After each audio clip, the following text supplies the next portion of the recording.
우리 옆에 인사합시다. 만나서 반갑습니다. 자, 한번 손도 잡아주시면서 지난주보다 더 보기 좋습니다. 시작. 새로움이란 건 참 좋은 것 같습니다. 오늘 1층에 로비 오셨을 때와 또 본당에 오셨을 때 좀 분위기가 다르죠? 반응 좀 잘해주세요. 우리에게는 이렇게 날마다 삶에서도 변화가 일어나야 하는 것입니다. 이 어느 대학교에서 이 졸업식이 있었습니다. 이제 모든 순서가 다 끝나고 이제 총장님께서 학생들 한 사람 한 사람에게 직접 졸업장을 줍니다. 그런데 이 한 축하객이 아주 이상하고 아이러니한 장면을 보게 된 겁니다. 이 어떤 학생이 졸업장을 받는데 한쪽에는 손을 착 넣고 이 총장님에게 졸업장을 받는 거예요. 총장님이 악수를 청하는데도 그냥 지나가 버립니다. 악수도 하지 않습니다. 이 축하객이 이걸 보고 나서 아니 아무리 세상이 변해도 그렇지 어떻게 저럴 수가 있냐고. 총장이 졸업장을 주는데 한 손으로 받고 악수를 청해도 악수하지 않고 어떻게 저렇게 건방지게 할 수 있는지, 아니 도대체 이 학교에서 4년 동안 어떻게 학생들을 가르쳤는지 정말 한탄이 합니다. 그러자 옆에 있던 재학생 한 명이 이야기합니다. 사실은 그게 아닙니다. 저분은 한 팔을 잃고 의족을 하고 있는데 4년 동안 그 누구보다 훌륭하게 학교를 다닌 학생입니다 라고 이야기했습니다. 그러자 보이는 대로 비난했던 이 축하객이 얼굴이 굉장히 붉어지고 자신이 말한 그 말에 부끄러워 굉장히 곤란했다고 합니다. 지금 이 세상은요, 분별 없는 독선과 비판과 그리고 정죄로 서로 비방하고 서로를 굉장히 공격하는 것이 일상이 되어버렸습니다. 그런데 그리스도인들은요, 달라야 됩니다. 오늘 말씀에도 보니까 너희가 비판을 받지 않으려거든 비판하라고 말씀하고 있습니다. 남을 비판하지 말라는 겁니다. 이 비판에 대해서 탈무드에 보면 이런 말이 있습니다. 남을 비방하는 것은 살인보다 위험한 일이다. 살인은 한 사람을 죽이지만 이 비판은 세 사람을 죽이는 일이다. 첫 번째, 비판하는 바로 자신이고, 두 번째는 그 비판의 소리를 듣는 사람이고, 세 번째는 비방을 당하는 그 사람이라고 이야기했습니다.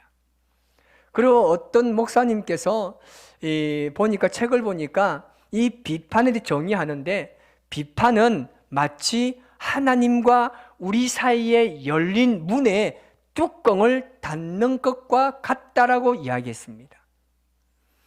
비판은 하나님을 바라보지 못하게 해서 소망을 잃어버리게 만든다는 것이죠.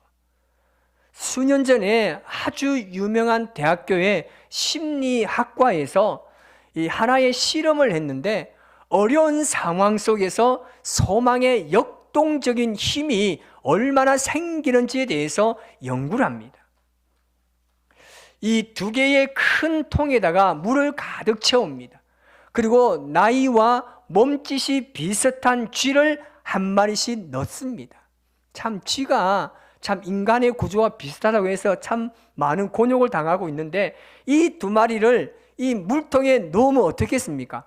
살기 위해서 막 헤엄치지 않겠습니까? 그런데 하나의 물통에는 뚜껑을 닫아두고 또 하나의 물통에는 뚜껑을 열어놓았습니다. 이 뚜껑이 닫힌 통에 있는 쥐가 어떻겠습니까? 깜깜합니다. 아무것도 보이지 않고 정말 탈출구라는 것은 전혀 찾아볼 수도 없고, 여러분 어떻겠습니까? 이 전혀 소망이 없습니다. 그래서 이 쥐가 헤엄을 치다가 산소 공급도 제대로 되지 않기 때문에 그만 헤엄치는 것을 포기해 버립니다. 그리고 바닥에 그냥 가라앉았습니다. 그 시간이 4분도 채 되지 않았습니다. 그리고 또 다른 쥐는 이 뚜껑을 열어놓았습니다.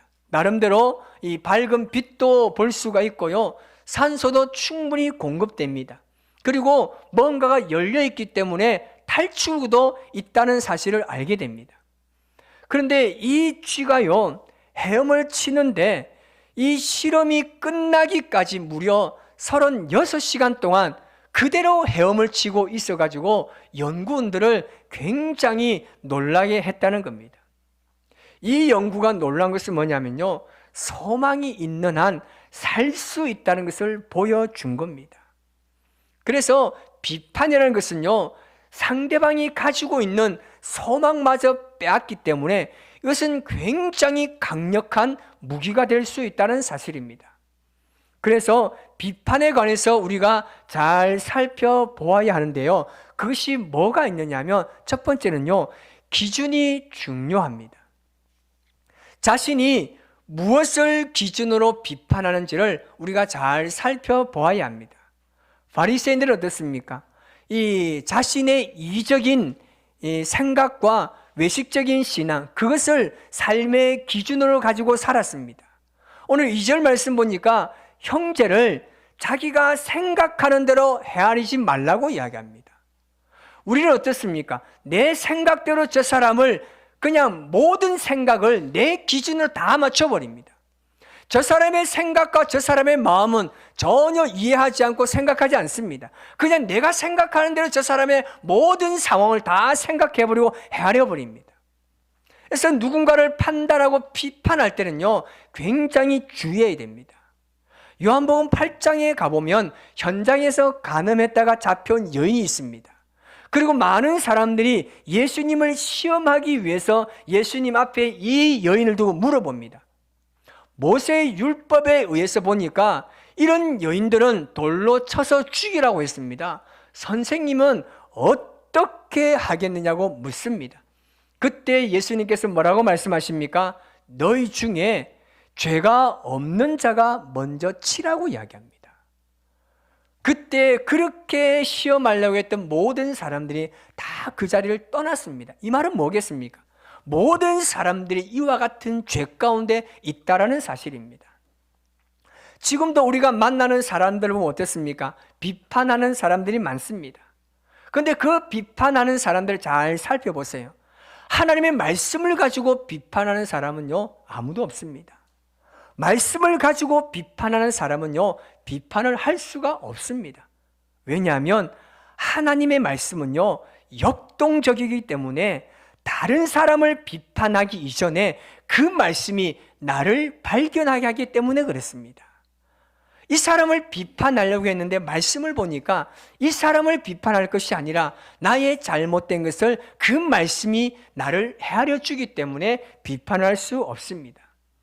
그래서 비판하는 사람들을 보면 전부 다 말씀이 왜곡된 것입니다.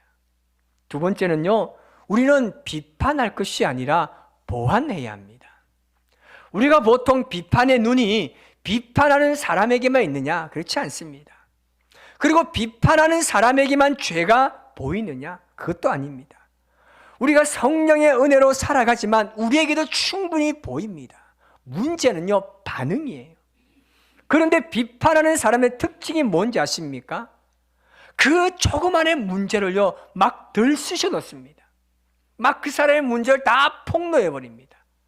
그러나 하나님의 사람은요, 그렇게 하지 않습니다. 우리가 정말 예수님 믿는 사람이라면 문제가 그 사람에게서 발견이 된다는 것을 내가 인식하게 되면 내가 그것을 보완하려고 해야 합니다. 이것이 다릅니다.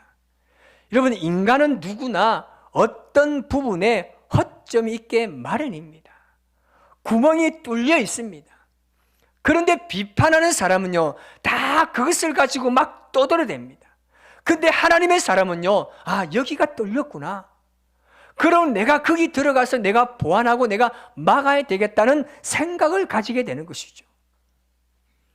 문제를 똑같이 바라보면서 하나님 앞에서 대안이 있느냐 없느냐는요, 너무나 다릅니다.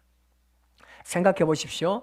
여러분, 한국교회에 문제가 많습니다. 이 사회도 문제가 많습니다. 그런데 교회를 사랑하고 나라를 사랑하는 사람은요, 먼저 비판하는 것이 아니라 내가 보완해야 되겠다고 생각을 가지게 되는 것입니다.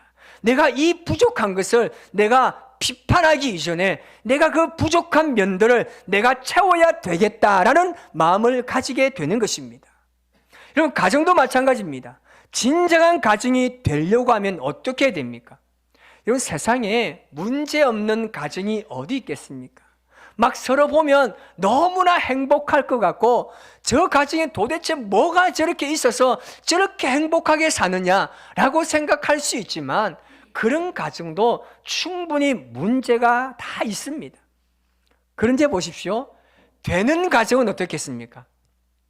되는 가정은요, 문제가 있는 부분을요, 자기가 보완하려는 과정입니다. 경제적인 문제가 있으면요, 그 경제를 내가 보완하려고 하고요, 그리고 관계가 깨졌다라고 생각하면 그 관계를 보완하려고 합니다. 그렇게 자꾸만 모든 것을 보완하려고 하다 보면요, 그 가정이 든든하게 세워지는 것입니다. 그런데요, 망하는 가정을 보세요. 전부 다 재판장들입니다. 남편의 문제를요, 막 아내들끼리 모여가지고 다 폭로해버립니다. 한 번씩 이 낮에 카페 가보면요, 여성분들의 말소리가 막 천장에 있는데, 천장에서 막 남편 욕들이 막 어다다 다 나오는. 아내의 단점을 남편들 다 폭로해버립니다. 자녀는 부모에 대한 불만을 다 쏟아냅니다. 여러분, 이렇게 하면 어떻게 되겠습니까? 가정이 무너지는 거예요. 보완하려고 하지 않고 막 여기저기 다니면서 서로의 약점을 다 이야기합니다. 그러면서 막 스트레스를 푼다고 말하죠. 정말 그게 스트레스가 풀립니까? 집에 돌아와 보세요. 후회만 남습니다. 지금부터 우리가 교회에 오시든지 아니면 가정에 가시든지 우리 눈에 문제 같은 것이 보일 때 우리는 딱 두 가지 선택길이 있습니다. 비판하든지 보완하든지 둘 중에 하나입니다. 1989년도에 여러분 잘 아시는 최일도 목사님께서 이 다일 공동체를 설립하셨습니다. 이 바퍼 사역으로 굉장히 유명한데요, 이 노숙인들과 길거리 거린들에게 따뜻한 밥 한 끼를 제공하는 사역을 지금까지 하고 또 동남아 쪽으로 계속해서 사역하고 계십니다. 뿐만 아니라 이 노인들을 위한 무료 진료를 해주시고요, 천사병원 등을 설립해서 이 복지 사각지대에 있는 사람들에게 그리스도의 정신으로 사랑의 손길을 계속해서 실천하고 계십니다. 그런데 우리가 눈여겨보아야 할 것은 뭐냐면 이 다일 공동체의 사역뿐만 아니라 다일이라는 이름의 뜻입니다. 이 다일이라는 이름의 뜻은요, 다양함 속에 일치라는 뜻을 가지고 있습니다. 이 말은 교회 공동체의 본질을 아주 잘 표현하고 있습니다. 여러분, 교회만큼 다양한 사람들이 모이는 것이 또 어디 있겠습니까? 어린아이부터 남녀노소 그리고 어른들까지 다 모입니다. 학벌도 다양하고 출신 지역도 고향도 너무 다릅니다. 생각도 다르고 성격도 다르고 이념도 다르고 추구하는 그 모든 것들 다 다릅니다. 이렇게 다양하지만 우리가 그리스도의 이름으로 일치를 지금 이루고 있습니다. 그런데 자신만의 그 다양함을 있는 그대로 드러낸다면 어떻게 온전한 일치를 이룰 수 있겠습니까? 다양함을 서로가 인정해주고 보완해 주어야 온전한 일치를 이룰 수 있는 것입니다. 이런 바리새인 같은 사람들은요, 일치를 원하기보다는 비판합니다. 그러나 하나님의 사람은요, 보완합니다. 교회나 가정이나 국가나 다를 것이 뭐가 있겠습니까? 그런데 그 다양함을 들추어서 비판하면 그 공동체가 어떻게 되겠습니까? 그 공동체는 무너질 수밖에 없습니다. 그래서 우리는 보완하는 마음을 가져야 하는 겁니다. 이것이 성경이 주는 중요한 메시지입니다. 신앙 성장에서 우리는 비판 세력이 아니라 보완 세력이 되어야 됩니다. 또 다른 말로 말하면 대안 세력입니다. 우리는 힘이 되는 세력이 있다는 겁니다. 이것이 중요한데요, 우리는 지금부터 이 비판이라기보다는 보완을 해야 한다는 것을 반드시 명심하시기를 바랍니다. 그래서 마지막으로 말씀드릴 것은 뭐냐면 타인을 비판하기보다는 자신의 변화가 전체 변화를 이루는데 더 빠르다는 겁니다. 여러분이 세상을 비판하면 여러분 세상이 변화된다고 생각하십니까? 아니지 않습니까? 여러분 대통령을 비판하고 국회의원을 비판합니다. 성도 간에 서로를 비판합니다. 이런 축구 경기를 보면 지가 전부 다 감독입니다. 여러분 그렇게 막 이야기하고 비판한다고 해서 변화되던가요? 않습니다. 막 속만 탑니다. 여러분 그래서 우리는요 비판보다는 내가 먼저 변화되어야 될 줄 믿습니다. 이제부터요 자꾸만 다른 사람이 바뀌어야 된다고 말하지 마세요. 그렇게 말하기 이전에 내가 변화되어야 될지, 내가 어떻게 변화되어야 할지 먼저 발견할 수 있기를 주님의 이름으로 축복합니다. 하나님께서 우리에게 뭐라고 말씀하십니까? 오늘 본문 5절 말씀을 우리 같이 한번 읽어봅니다. 외식하는 자여 먼저 내 눈 속에서 들보를 빼어라. 그 후에야 밝히 보고 형제의 눈 속에서 티를 빼리라. 아멘. 남의 눈에 있는 티끌을 빼려고 하지 말고 내 눈에 있는 들보를 빼라는 겁니다. 내 눈에 들보를 빼야 여러분 눈이 잘 보여서 남의 눈 속에 있는 티를 뺄 수 있는데 내 눈에 들보를 가지고 있으면서 그것도 빼지 않으면서 어떻게 남의 눈 속에 있는 이 작은 티를 네가 볼 수 있고 네가 뺄 수 있느냐는 겁니다. 어느 부부가 사는 집에 이 부부가 이사를 오게 됩니다. 그런데 새로 이사 온 집이 이 아내가 어떻게 빨래를 하는지 늘 빨래에 막 얼룩이 져 있는 거예요. 도대체 빨래를 어떻게 하는지, 세제를 뭘 쓰는지 그 빨래 이 줄에 보니까 빨래가요 늘 얼룩져 있는 거예요. 그래서 이 아내가 남편에게 찾아와서 이렇게 이야기합니다. 여보 저 집의 아내는 빨래를 못하는 것 같아. 아니면 세제를 잘 못 쓰는지 저 빨래가 늘 얼룩져 있어. 나 그래도 빨래 잘하지. 저도 빨래 잘합니다만은 어쨌든 막 그렇게 남편에게 이야기합니다. 그런데 며칠이 지나고 난 이후에 다시금 그 빨래를 보니까요 이 빨래가요 너무 깨끗하게 잘 되어 있는 거야. 아내가 호들갑을 뜹니다. 여보 저 아내가 이제 빨래하는 법을 배웠나 봐. 이제 저 빨래가 깨끗해 라고 이야기하니까 남편이 이야기하면 아니야 오늘 우리 집에 창문을 내가 깨끗이 닦았어. 그동안 자기 집에 있는 창문이 막 얼룩져가 더러워져가지고 밖을 보니까 다 더럽죠. 자기 집에 창문을 닫고 나니까 그 빨래가 그렇게 깨끗하게 보였다는 겁니다. 내가 변해야 세상이 변하는 겁니다. 진짜 세상을 변화시키기 원하시고 우리 교회 공동체를 변화시키기 원하십니까? 그러면 잊지 마세요. 이제부터는 비판이라는 방법을 사용하지 마시기 바랍니다. 정말 세상을 변화시키는 원동력이 무엇이냐면 우리 자신이 변화되는 그 모습을 보여주는 거예요. 우리가 할 수 있는 모습을 보여주는 겁니다. 가정에서도 마찬가지입니다. 남편에게 아무리 바가지 긁어봐요. 아내들 변화되던가요? 우리 교회 교인들은요 바가지를 안 긁는 것 같은데 참 감사하죠. 아무리 남편한테 바가지 긁어봐요 변화되지 않습니다. 목소리만 커져가지고 막 서로 싸움밖에 일어나지 않습니다. 똑같은 원리입니다. 잔소리로 우리 자녀들을 여러분 가르치면 변화될 것 같습니까? 잔소리로 우리 자녀들이 변화된다라면 잔소리는 능력이 될 것입니다. 그런데 절대 그런 일은 일어나지 않습니다. 뭔가 변화를 원하고 있다면 그것은요 내가 변화되어야 하는 것입니다. 우리 자신이 변화, 곧 세상의 변화를 불러온다는 사실을 잊지 마시기 바랍니다.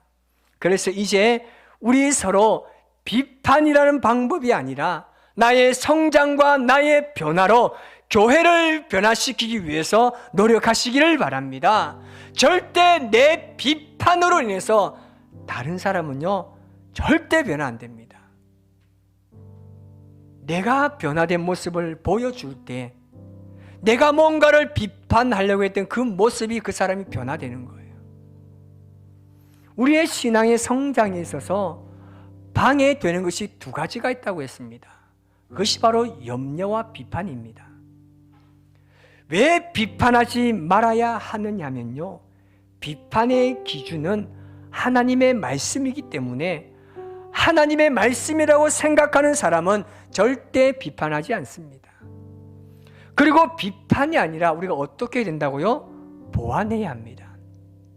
문제가 있을 때는 우리 인간의 마음은요, 늘 비판을 앞세웁니다.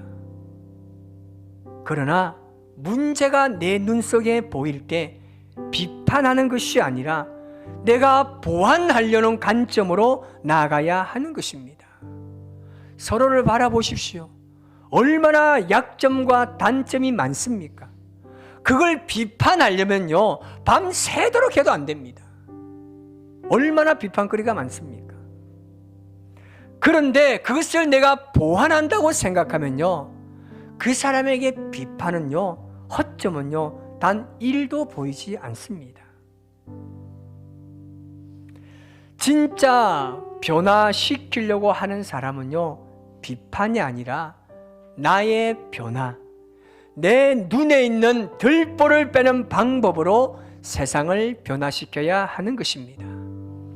이것이 성경의 메시지라는 사실을 깨닫고 우리가 진정으로 세상을 변화시키는 영적 변혁자가 되시기를 주님의 이름으로 축복합니다. 예수님께서 세상을 변화시키기 위해서 여러분 세상을 정죄하셨습니까? 아닙니다. 끝까지 참고 인내하면서 이 사람을 변화시키기 위해서 무거운 십자가를 주셨습니다. 때리면 맞았습니다. 발로 차면 걷어차임을 당해서 넘어졌습니다. 절대 비판하지 않았습니다. 그 사람이 하나님의 사람으로 온전하게 세워지는 데까지 최선을 다해서 십자가를 지기까지 예수님은 그들의 단점을 보완해 주셨습니다. 말씀으로요.